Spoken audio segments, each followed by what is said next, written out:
Have you ever looked at the fandom and thought, I still love my Sona, but I don't want to be here anymore?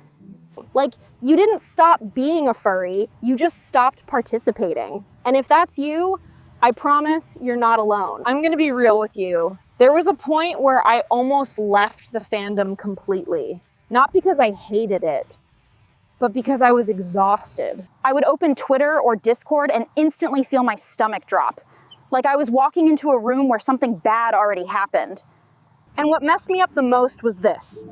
I still loved my character. I still loved furry art. I still loved the idea of the fandom, but I didn't feel safe inside it anymore. So if you've been feeling that, I get it. For real. Let's talk about why furries leave the fandom. Not the fake reasons people argue about. The real ones people quietly carry. First, the drama exhaustion. Not even the huge drama. I mean the constant little stuff. Someone's getting exposed. Someone's getting dogpiled. Someone's vague posting like it's their full-time job. And you're just sitting there like, I came here for cute art and memes. Why does this feel like a courtroom? It's not that you're too sensitive. It's that your brain is tired of stress in a place that was supposed to be fun. Second, social anxiety and cliques. People think the fandom is automatically welcoming, and sometimes it is. But other times it feels like you joined a friend group that's been together for years, and you're just trying to figure out where to stand. You try talking, you feel ignored, or you feel like you're interrupting. And after a while you stop trying, because being lonely in a crowd feels worse than being alone. Third, money pressure.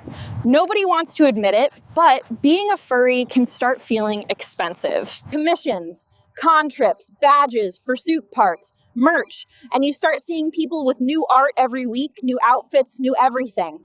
Meanwhile, you're like, cool, I can afford food and stress. And it makes you feel like you're falling behind, like you're not as real as everyone else. But you are.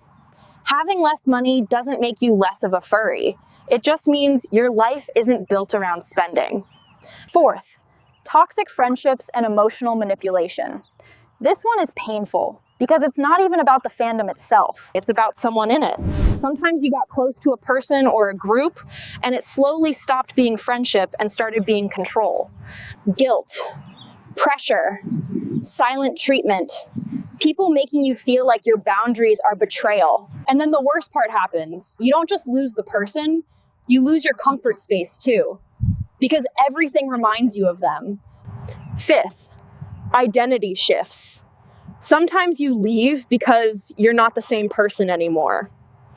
You grow up, your interests change, you get busy, you find new goals. Maybe your Sona doesn't fit the way it used to.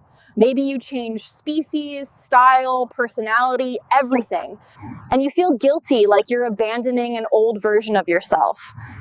But you're not fake. You're just evolving. Sixth, getting judged for liking the wrong thing. This fandom can be insanely creative, but sometimes it can also be insanely judgmental. You like a certain species, a certain aesthetic, a certain character vibe. And suddenly it turns into a debate about whether you're allowed to enjoy it. Some people treat harmless preferences like a crime. So you stop posting. You stop talking. Because you're tired of walking on invisible landmines. Seventh, burnout from constant online engagement. The internet moves fast. If you disappear for a few weeks, it can feel like you don't exist anymore. And that pressure messes people up. You start feeling like you have to stay active to stay connected. Like if you don't post, people forget you. And eventually, you just get tired of feeding the machine. Eighth, losing passion because it became performance. This is a big one. At first, your Sona is personal. It's your comfort, your escape, your little world where you can be yourself. Then slowly it becomes a brand. You start worrying about what people expect from you, what image you have to maintain, what version of you is allowed. And suddenly your fun hobby feels like a job. You don't lose passion because you stopped caring. You lose passion because it stopped feeling free. And last, feeling like you don't belong anymore. This one is quiet. Sometimes you didn't even do anything wrong. You just slowly drifted away, and when you look back, everyone has their groups, their circles, their friends, and you feel like a ghost scrolling through the fandom from the outside. You still love it, but you don't feel included in it.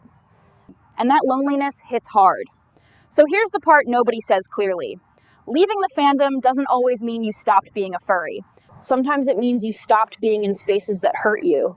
Sometimes it means you took your joy back privately. And honestly, that's not failure. That's self-respect.